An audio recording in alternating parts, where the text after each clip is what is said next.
Today we have Aaron Granquist with us. He is a professional engineer. He is a sales manager at Forterra, which is a precast concrete construction products company. His expertise is in transportation and stormwater management. He got a Bachelor of Science degree in math from the University of Iowa, and also a Bachelor of Science degree in civil engineering from the University of Iowa, and then an MBA from the University of Iowa. He is a member of the board of directors for the Iowa Football Club, and he is also the IT chair of that board of direction. He is also the past chair for the professional advisory board for the University of Iowa with the civil and environmental engineering program, and also the past president of the Iowa Section of the American Society of Civil Engineers. So, Aaron, thank you for being here today. Thank you for having me, Carrie. Yes. Maybe if you want to start a little bit about kind of where you were raised and kind of what led you into engineering. Yeah, so I grew up in a small town in northern Iowa called Osage, the home of the Green Devils. That's their mascot. My grandfather and my grandmother lived there because that's where my mom had grown up. And he was an engineer. He was a mechanical engineer. But he was a big influence in my life. But originally, I wanted to go into architecture. And I took a lot of drafting courses. Of course, back in those days, we were using pen and paper and T-squares and drafting tables and things of that nature. And I did that for about 3 years in high school. But then I started to become more of a friend with my uncle who lived in Colorado, and visit him in summers. And my uncle was a civil engineer, and he was a consultant for a number of years. His name was Steve. And he, I think when I graduated from college, he was the manager of the city of Loveland's water department. Okay. So he ended up being a big influence, and through talking with him, became more aware of the possibilities of being a civil engineer. And so that eventually ended up guiding me in that direction. But how I got there was a bit circuitous, because I also happened to have a little bit of skill on the football field. But it originally took me, because I was kind of a late bloomer, it took me to junior college to start with. Okay. And so I went to junior college to start with, and I thought that all of my credits would transfer to, an accredited civil engineering program somewhere. But that ended up not being the case. Okay. It wasn't so much that the credits didn't transfer, it's that the engineering curriculum at the major schools don't require as many liberal arts type classes that were required at the junior college that I went to. Okay. So had some good success at both academically and athletically in junior college. And that was the Waldorf Junior College in Forest City, Iowa. Okay. Had the opportunity to become a preferred walk-on at the University of Iowa, and went ahead and took that. I could have gone on partial scholarships at the Division II level, but I really wanted to try my hand at Division I. So I walked on at Iowa and got accepted into the College of Engineering. But of the 60 plus credits that I had accumulated over 2 years, only 40 of those transferred into the College of Engineering's program. Okay. And so initially, I didn't think that was a big deal. I thought, I could catch up with an extra semester and maybe some summer work. Well, that was in the summer of '94 that I transferred to Iowa. I was working out with the team, and I ended up redshirting that year, but doing pretty well on my engineering coursework. But after every season, the academic support staff at the university does degree evaluations. And that's for obvious reasons. They want to keep everybody as eligible and make sure they're on track. And it's a requirement that the NCAA has. So when they did my degree evaluation and realized how far behind I was, and told me that, hey, if you want to be eligible to play the following fall, which would have been after my redshirt year, this would have been the fall of '95, I was going to have to take 21 credits in the spring semester and then a full summer load. And being a walk-on, I was still working to, part-time to get some money, extra spending cash here and there. And trying to do 21 hours of an engineering curriculum plus do spring ball. And then in the summertime, we also looked at the mapping of, the prerequisites and everything like that. That was also going to be very, very difficult because as you're well aware, you have to take, the formable bodies before you take, concrete, reinforced concrete and all these other structural courses and blah, blah, blah. So I made the decision at that point to look at my options. I found out if I were to transfer from the College of Engineering to the College of Liberal Arts, that I would get, the majority of those credits that didn't transfer, I would get those back. Okay. And so I made the decision at that time that, hey, football is more of a priority based on where I'm at with my physical abilities. And hopefully my mind will not get damaged too much as I play football, and I'd still be able to go back and get my degree in civil engineering if I wanted to do that. So I ended up going and working on getting a math degree because I had a strong background in math. It was one of my favorite subjects. So I figured that if I get a math degree and maybe pair that with a teaching certificate, that would at least give me some options after I graduate, after I'm done playing football, should I decide to go that route. But then I also had in the back of my mind, I could also transfer back or restart my civil engineering degree. Sure. So ended up graduating in 4.5 years, lettered for Iowa as a fullback the 2 years that I played. Mostly I was a second string fullback, but I did get to run plays in occasionally. So Hayden Fry was telling me to play and I'd run the play in. That was kind of fun, considering he was kind of an idol to me growing up in Iowa. Right. Played a lot of special teams. We had a couple bowl victories. It was just a lot of fun. Made some long last and lifelong friends, of course, doing that. So after I got done playing, after I had my degree, I took a little bit of time off because I was kind of borderline whether or not maybe I'd get a chance as a free agent in the NFL, or maybe I would try arena football or something like that. So I basically took a year off to train, hoping that that first, I guess it would have been the spring and summer of '97. I was really hoping that maybe I'd get a free agent chance with the team. It didn't really come to fruition. And by then, let's make a little bit more money. And by then I was dating who would end up being my future wife.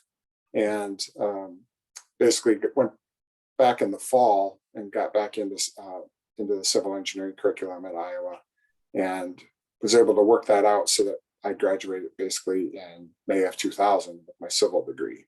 So how long did that take then to get, because were you able to use, because some of your base courses probably already had, right? Yes. Yeah. So, the 2 years of physics, all the math requirements were taken care of. And I did also have that one semester in the civil engineering curriculum in '94.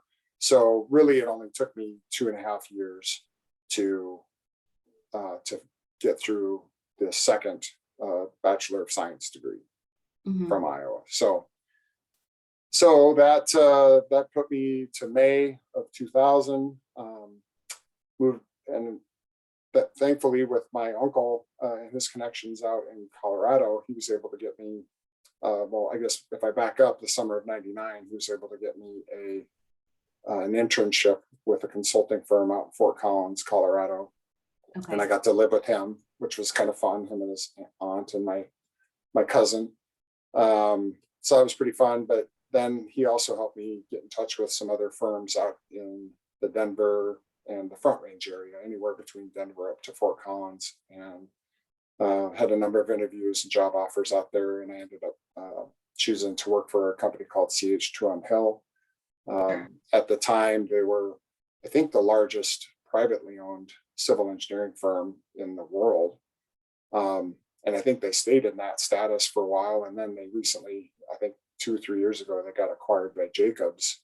And now their combined forces they're now the biggest, in not the biggest private, but biggest firm in the entire world, regardless. But worked there for a couple of years, enjoyed that.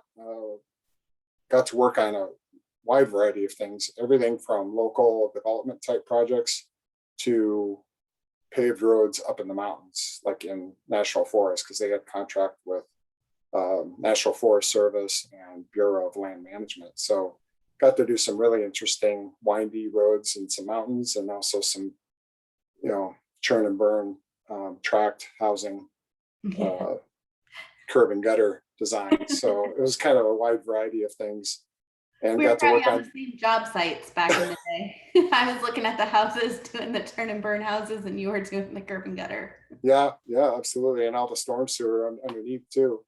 So that was fun. I enjoyed working there for a couple of years. But my wife and I, we both grew up in Iowa and wanted to move back.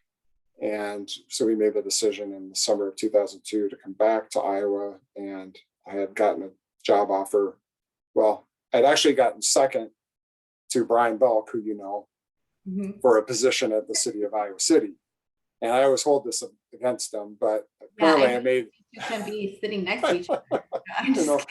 So it's funny. I always joke with Rick Foss when about that, because even though I came in second, it was enough of an impression apparently for Rick Foss to contact Rick White at HR Green and recommend that they interview me, and that ended up leading to a job and 15 years of employment with HR Green. So that was always nice that even though I didn't get that job with Iowa City, got a nice recommendation out of it.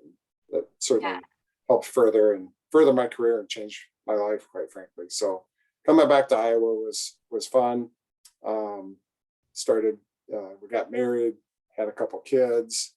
And I don't know, it just seems like the last 15 years, because I have a 15-year-old daughter, have just been they flashed by like in the blink of an eye. It's nuts. That is crazy. So when you guys moved back to Iowa, then that's when you went back for your MBA as well. So you were working at HR Green then, and then you were also going to school for your MBA. Yeah, I don't think I started my MBA for a few years after we moved back. I think I started in 2005, but that was something that interested me a lot, especially because I wanted to get more involved in the business side of consulting as well as the client side. That also was very interesting to me. So I took courses on management. There's core courses. I think 10 of the 15 courses are core, and then the 5 electives you can kind of specialize. And I tried to specialize in management and also leadership and team building, as well as took a class on client relationship management. So and that took me, and HR Green picked up the bill for that. They did have a cap on how much they reimburse you for tuition on a yearly basis. So I could take up to 3 classes a year. So what normally would have taken 3 years, if you take the normal curriculum, which is 5 classes a year, it took me about 5 years. But that was absolutely fine, because I had a new kid, and eventually a second kid. But at the end of that, and I was also, I guess I thankfully passed the PE the first time, like right before I started my MBA coursework. So I didn't have those overlapping, thankfully. But that was really good. I really enjoyed the connections I made there, and the knowledge that I learned in going through that MBA program. Well, it's like, I feel like when you get an engineering degree, there's so much technical stuff that we have to learn. It's so jam-packed with the technical side of things that there really isn't an opportunity to learn much about just running a business and client relations and that kind of stuff. It's more on the fly. So to get that training formally seems like that's probably a really good fit for an engineering firm. Yeah, I agree. But what was interesting is I only saw a handful of consultants doing that during the time that I was doing it. It was mostly Rockwell Collins, now known as Collins Aerospace, and John Deere people. I mean, they were sending, seemed like 90% of the classes were filled with Rockwell Collins or John Deere people. Sure. So like engineering, but more like electrical and mechanical. Yes. Yeah. Okay. Yeah. It seems to be pretty popular for, at least some type of engineering to marry that with the MBA program. So. Sure. Yeah. So you talked a little bit about, when you were getting your bachelor's degree and you were working and also playing a sport, which is at the collegiate level is definitely more than a part-time job probably, and then also going to school. So how do you think that grit and just that work ethic from that time, how did that carry over, or what lessons and skills did you learn during that time that you brought into your professional life?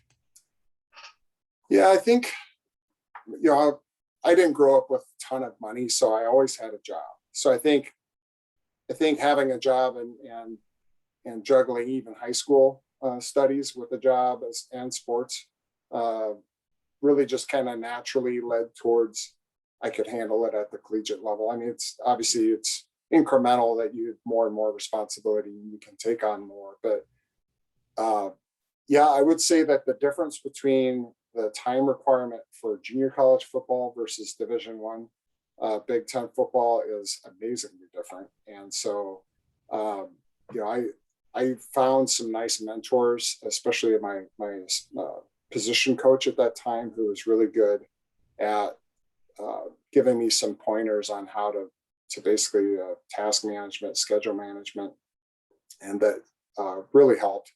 And I will say that Iowa, as I know a lot of other programs do, they do have really good academic support staffs.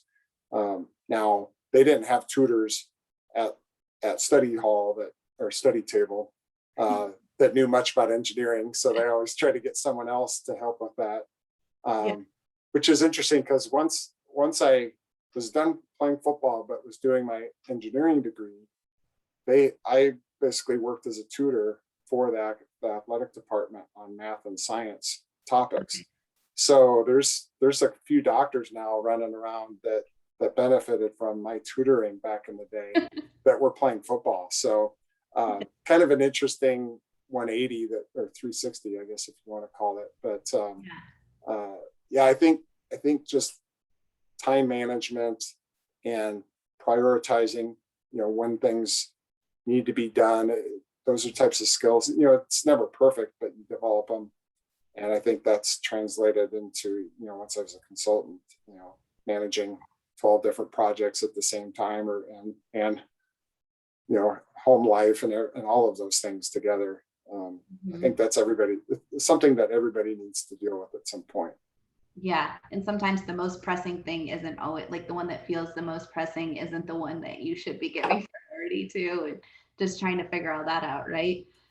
Absolutely. And learning how to delegate and to trust others Yeah. to take on tasks was something that I really struggled with. But I think, I got some really good training at Green. They really invest in their staff when you're there. And, I took um, a number of leadership type courses that helped me learn how to delegate better and to trust other staff, because that was something that I always thought in the back of my head, if I want it done right, I got to do it myself. But you can't do everything, Right. and you're not going to let anybody else grow if you hold on to all those things so tightly. So it really is about giving other people a chance to grow, and more times than not, they'll not let you down.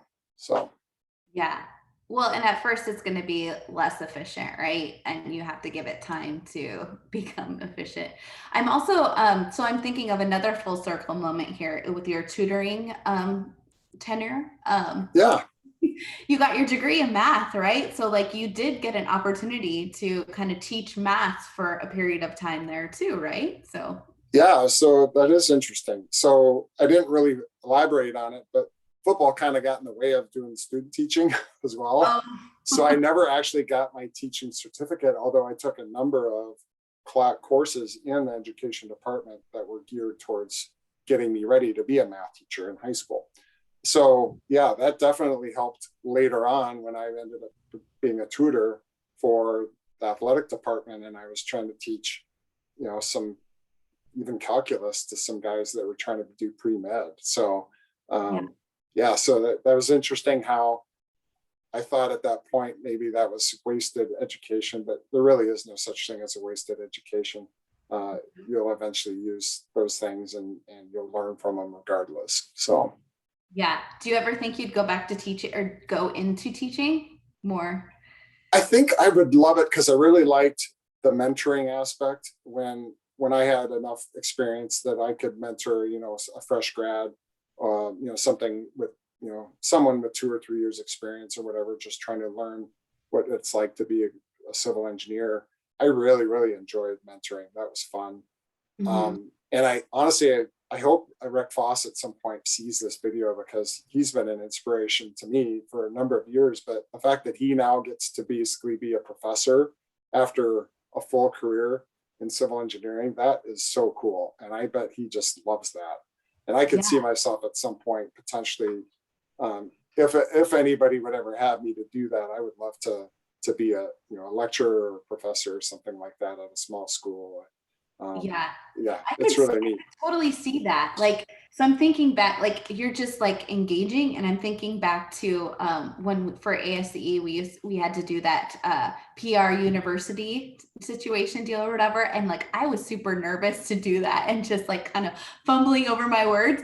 And you get up there and you just talk right through it, and I'm like that is a teacher. Like that's teaching 101 right there. Yeah, but you didn't know that I have put a lot of years into becoming more comfortable speaking in those types of situations because it was something that I knew I was a weakness of mine, and I forced myself to put myself in situations where Okay. to do that. And it started small, where the embarrassment factor was maybe a little bit Mhm. less, and eventually it got to the point where, like the rollout for the infrastructure report card, I was doing a news conference, You a news were. press You were conference. the right person for that. So, and doing, and there's been a few times at some conferences that I presented as well. So, yeah, I'm certainly, I don't consider myself an expert at public speaking or anything, but it was something that I saw as a weakness, and really tried to make it at least average, I guess. No, it was way better than average. It was Well, great. thank you.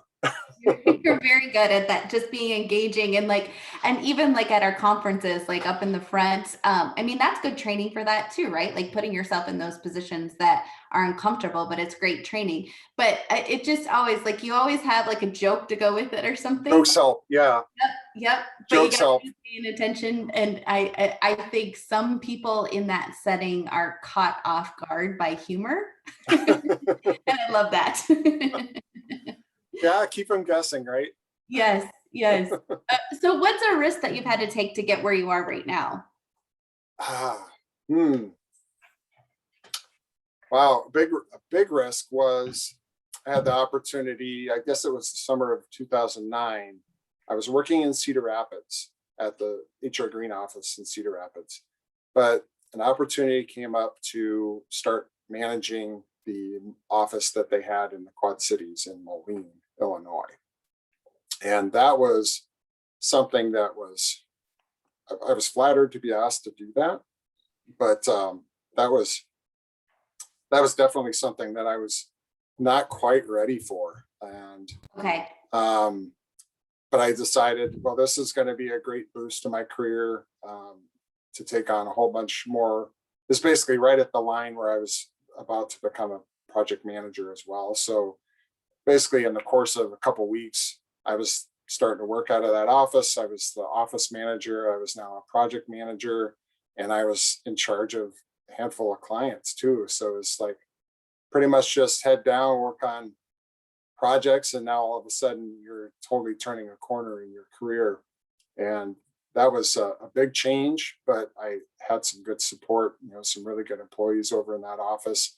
And my wife was great with that as well. She knew that that was a great opportunity for me, and she provided a lot of support. But it ended up being that because of her career as a teacher, and just the way things were going with my kids, or one was 1 and one was 5 at the time, we did not fully make the move physically over to the Quad Cities, and instead, I was commuting from Iowa City on a daily basis. How far So is that? um, it really depends, because the I-74 bridge is kind of notorious for being a bottleneck for Okay. traffic. So if I didn't have any of those issues, it was about an hour door to door. Ugh. And so that was the one way. So that wasn't ideal, but it was something that still was a growth opportunity for me. And, you know, yeah, I think I grew a lot from that, definitely. Hmm. So, Hmm.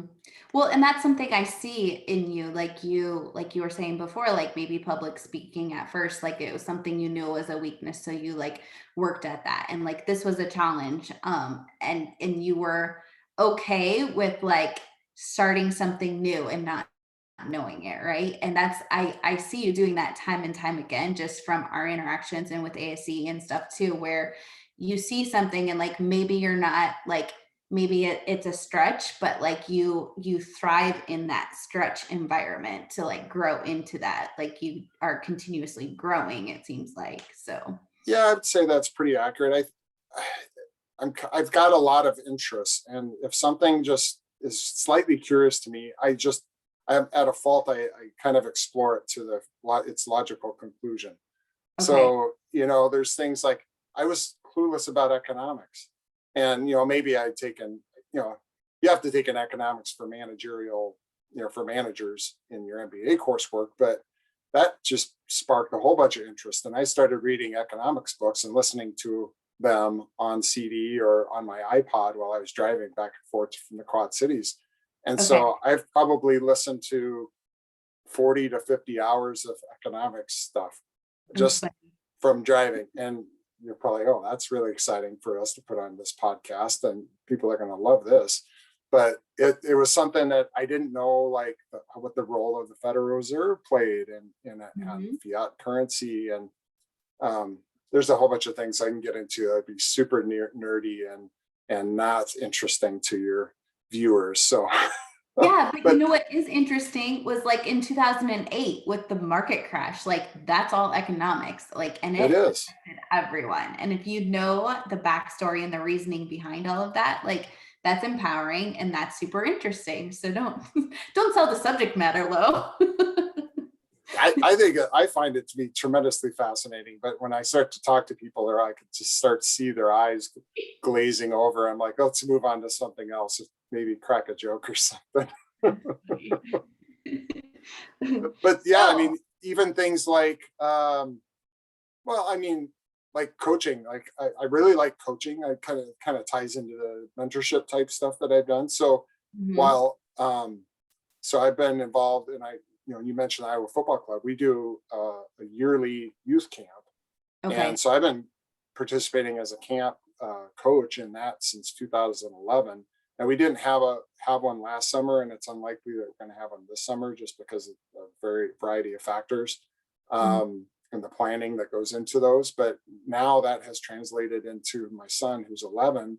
He's more and more involved in organized sports, and I've been able to coach him in football, basketball, and baseball as well, and do it in such a way that I can kind of separate my dad role and now I'm your coach, and try to teach or treat him the same as I would, the other guys on his team. So Yeah.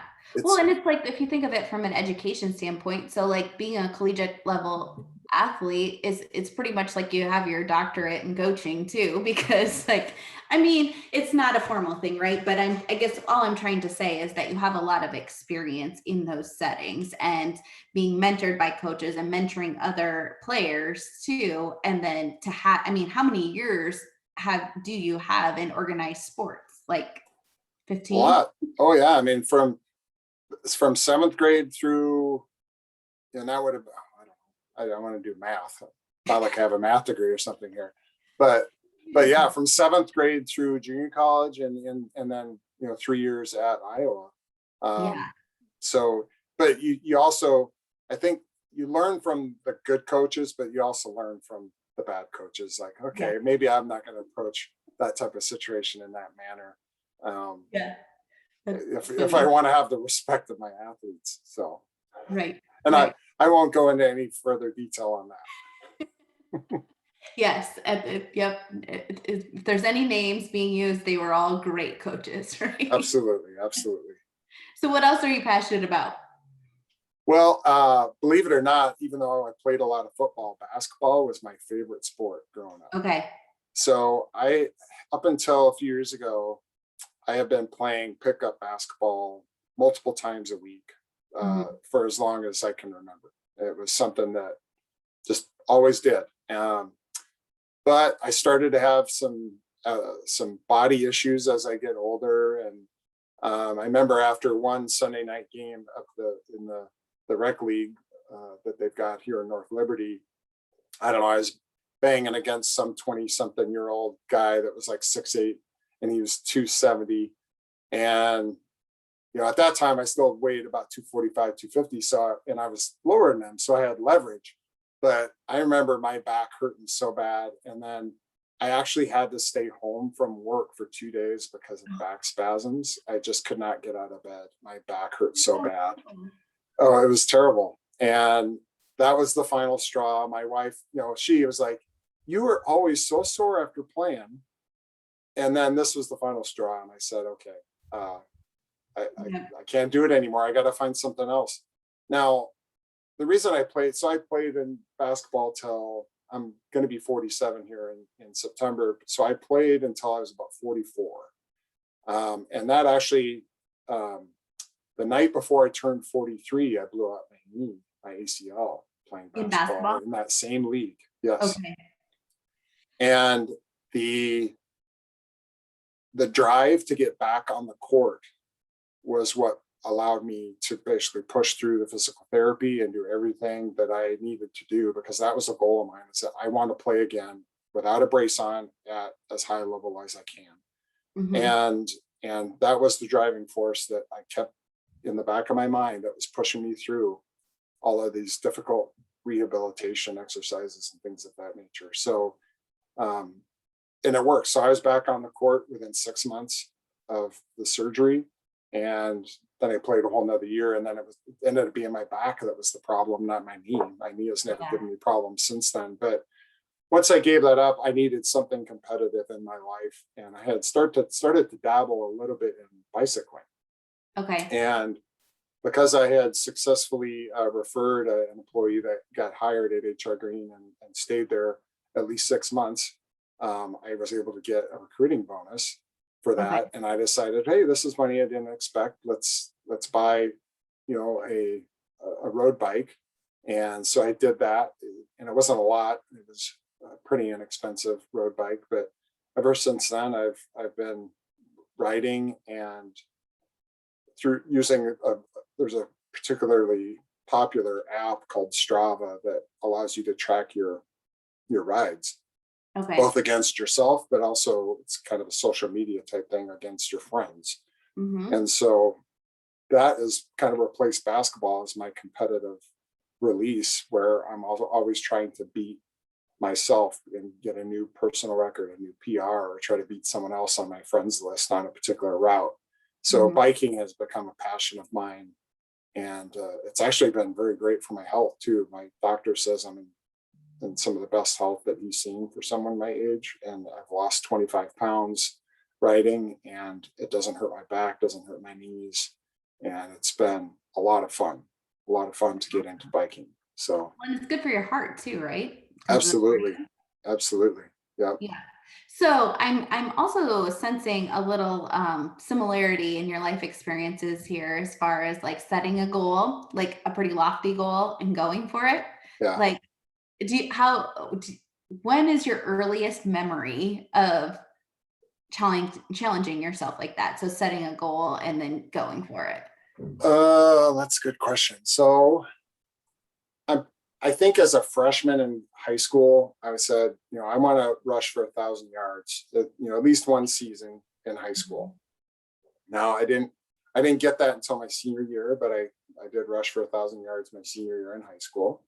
And then I had a similar goal when I ended up going to junior college. I'd love to run for 1,000 yards, and I almost got that 2 seasons. I had 900 and some the first year, and then 1,600 yards my sophomore year. So uh, I surpassed the goal that year. But then when I got to Iowa, it's like, okay, fullbacks don't get the ball that much. So 1,000 yards is probably not in the cards for me, especially when we had Cedric Shaw and Tavian Banks and Tim Dwight on the team. Those are the guys that should be carrying the ball, not me. Let me be a battering ram for those guys. So my goal was basically try to letter, because I was a walk-on, so there was not a lot expected out of me. And I'm like, I'm going to play enough special teams, whatever it takes to become a letterman. And I was able to get that my junior year, mostly through special teams. But then my goal my senior year was, I want to basically be in the rotation. I want to be in the top two, at least second string, so that I'm playing quite a bit on offense as well. And I was able to achieve that as well. But I'd say, yeah, it pretty much all goes back to as a freshman. Once I really had the passion, freshman in high school, passion for sports, that started setting goals. And there's a lot of smaller goals that get to those big ones. There's a lot of lifting goals, weightlifting goals. I don't remember them, but I'm sure that I wanted to bench press, 185 pounds, a certain number of reps, by a certain time. And I'd always work with my coaches to kind of map out a way to get there. Just get there by dreaming the goal. You got to make a plan to get to it. And usually that involves incremental improvements until you get to it. So. Do you feel like that carries over professionally too? Like, do you feel like along your career, have you set goals professionally in the same way and the same mindset? Well, see, that's where it's a little bit different, because I know in the context of sports, it's still a team, but a lot of the goals that I was setting, at least, were things I had, for the most part, almost complete control over. It's me choosing to get up at 6 a.m. and go lift, before school. And so a lot of those things, I think, to kind of make myself the best, both athlete and or, student that I could have been, I had a lot of control over. Now, in the team sense, we would make team goals. I know in high school basketball, me and my friends, we really wanted to go to state in basketball, and we ended up going my senior year. So the team goals, I guess, are more relatable or transferable to a work setting, because it's one of those things that you can only achieve it as a team. And so, but what's great about it is that when you're working out or being together in a work environment and you're holding each other accountable, that's where things, you really do get a shared satisfaction out of achieving goals. And it might seem like, oh, that's not as I guess I'll use the word sexy of a goal to bring a project in on budget, on time, versus making state basketball, but it's still something that's important. That's something the client expects. So to lay out the groundwork at the beginning of a project and actually achieve that, there's definitely some shared successes that I've been a part of over my career. And it's always good to make sure that you celebrate those and not just move on to the next project. But hey, we did it. We met that deadline. We met the budget, and the clients were super happy. So those are the types of things that, on a project by project basis, yes, we would set goals, and we didn't always achieve them. There's a lot of times factors that you can't control, both individually or as a team. Right. But if you don't have a goal, if you don't have a plan, you're just stabbing blindly in the dark, and there's usually never achieve success in that way. So. Right. Well, as you're talking, another thing that I noticed about you in team environments, whether it be at work or like in ASCE, different team environments that I've seen you be a part of, is that you expect greatness. So not perfection, but greatness. So like you expect everyone in the team to be at a great level and like giving their best, right? Like, and holding them accountable to that. And I can't help but think that goes back to your sports days too. I mean, you still have your sports days. You're not out of your sports days. Yeah, I'll do it until they throw me into a walker or something. But even that, I'll probably be racing people at the nursing home in my walker. Yes. So that's a great goal. Yeah, so I think, but to elaborate on that, it's really about empowering folks to be the best that they can be. It's not everybody is Michael Jordan. on the basketball court. Not everybody is Walter Payton on the football field. I should probably use a more recent references than that for the younger viewers or listeners, but those are my heroes growing up. But it really is about realizing that everybody has a set of skills and everybody has a chance to contribute, whatever small way that is. And if you can set people up in a way that they can achieve and can see some success within those frameworks, I think it's just, it just ties in and helps everybody.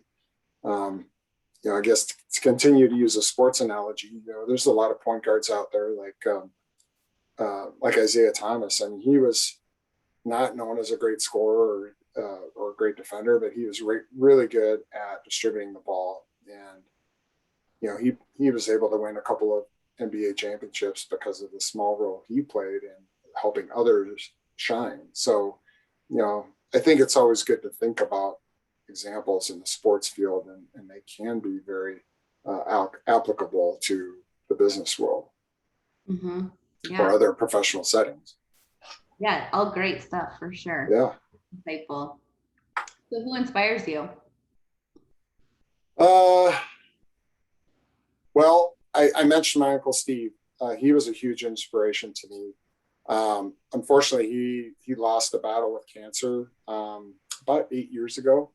But the way that he attacked that and was not going to let it define him was super inspiring to me. I mean, initially he inspired me because of his career as a civil engineer, but the way that he found faith in Jesus and the way that he strengthened his relationship with his family and fought cancer, the way that he did that and the example he laid out for me and for others is always going to be an inspiration to me.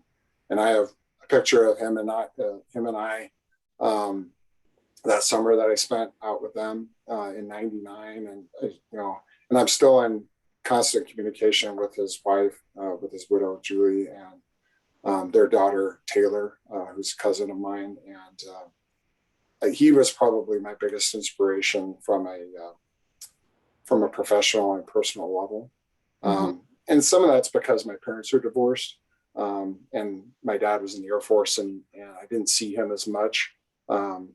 But I would say my Uncle Steve continues to be, because I know he's up in heaven, and I think about him often. He's still an inspiration to me. That's so awesome. And what a testament too of just being like a whole, like a holistic everything, right? Spiritual, like professional, and also family wise, right? Yep. Just all of it and getting those priorities straight. Like that's super cool. Absolutely. But there's a number of other folks professionally that have been great inspirations to me. Rick Foss, who I mentioned, who's a professor at the University of Iowa.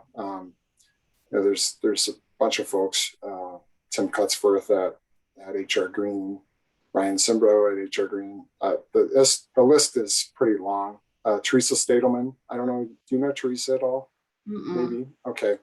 She's also an inspiration. So there's just a lot. I've been blessed to be around a number of great people. And I hope to continue to be that around great people in my new adventure. So. Yes, love it. Okay, so to wrap up, I've got a couple of rapid fire questions here for you. Okay, now, does that mean that I can only answer in 1 or 2 words, or a phrase? I'll give you a phrase. Okay. Least favorite home improvement task? Grouting. Grouting tile. Okay. Yes. Okay. How about getting the old grout out? That sucks too. Well, I don't know. Because I've never done it where we just take the old grout out. We take the whole stuff out, the whole thing out. Okay. So you're just kind of banging around and scraping out the old tiles. But I don't think I ever want to do that again. I'll hire a professional to do that next time. Yes. Okay. Yes, I would agree. Okay, how about your most favorite home improvement task? Building garage organizational well, shelves or whatever in the garage. Sure. Yeah. Yeah. I Sure. love that because it's just, it's dimensional lumber and plywood and cut, and I always measure twice and cut once. Yes. Um, and yeah, I've done that in my last 3 garages, and I plan it out usually on CAD ahead of time. Yeah, That's really annoying. So do that. When you have the software, you just got to do it. I feel like. I know. Okay. Favorite podcast? There's one by Scott Horton out there that I really like. I can't remember what it's called, but he's, from a political standpoint, he is very anti-war, as am I. So his insight into what's going on in the Middle East and how we've, as USA, has our dirty little fingers and all of the geopolitical stuff that's going on in there and our history of intervention there. It's mind blowing. And it's really sad how long we've spent trillions of dollars and thousands of lives over there for what? And it's really sad. So yeah. Okay. Got a little deep there, but that's what I listen to. Okay. Good to know. Scott Horton? Yeah, Scott Horton. Okay. I got it written down. Okay. So favorite concert that you've ever been to? Ooh. Okay. So when I was living in Colorado, it was nice because big musical acts were coming to Colorado all the time. But one of my favorite bands back in then, and still is is Tool. They're kind of a prog metal type outfit, a progressive metal.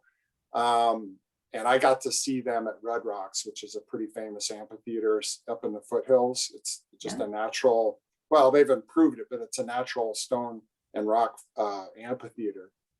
And we got I think my friend who was in the IT department at CH2ML at the time was like, he had a robocall set up to like call this hotline to be able to get these tickets. And he got tickets in the 3rd row, which in the amphitheater is actually at stage level. Okay. So we were probably 50 feet away from the band at eye level and got to see Tool. And that was amazing. So yeah, that was my best one. And the weather's always perfect, right? Oh, always. Until you get 14 inches of rain in April, or 14 inches of snow in April. No. Yes. Of course, it melts in a day or two, but. Yes. That's where mine was Tom Petty at Red Rocks. That's my favorite. Awesome. I'm glad we shared a little thread of familiarity there. That would be good too. Yeah. Yes. Okay. Favorite vacation? Oh.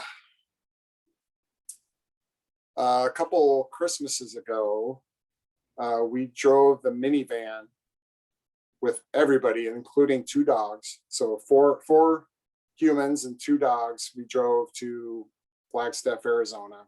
Okay. And spent about a week there.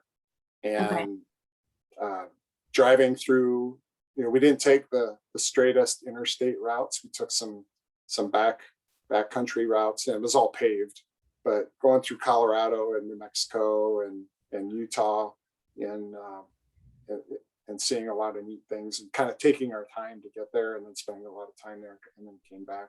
That was probably my favorite because there was a lot of close time with the kids and we were able to take the dogs too. So yeah, everybody that you care about in one vehicle. And they're littler dogs, so I would not have done that with Great Danes or something. That's funny. Okay, well, that's all I have. So thanks for being here. I just have to say, I look up to you as one of the great leaders in our industry, especially in the Iowa area. You like your leadership abilities and the way that you train other people, the way that you inspire other people is very atypical. Like it's above and beyond. So cool. Thank you for that compliment. Thank you for your mentorship. I've always been very impressed with you and your career, and I hope that there's some chances for us to collaborate a little bit more. And thank you so much for asking me to be on this with you. I think it's great that you're doing something like this outside of the normal constraints of a consultant and mom. Right, right. Well, we are social, right? So we have to be a little bit social sometimes. Absolutely. Well, and with things getting a little bit more back to normal, maybe I'll see you at a conference here and there, because one of the things that I really like about my job is I still have a responsibility to be active in the civil engineering community and go to conferences and things like that. So I'm hoping that we'll be able to maybe have a toast with each other here. Yes, I will look for your hospitality booth. Yes, I'll have some swag to hand out. I've got a box of it over here, so. Okay, okay. That's good. Well, yeah, congrats on the new venture too. And thanks again for being here. Thank you. And I wish you all the best in your continued podcasts and your career as well. Thank you. All right.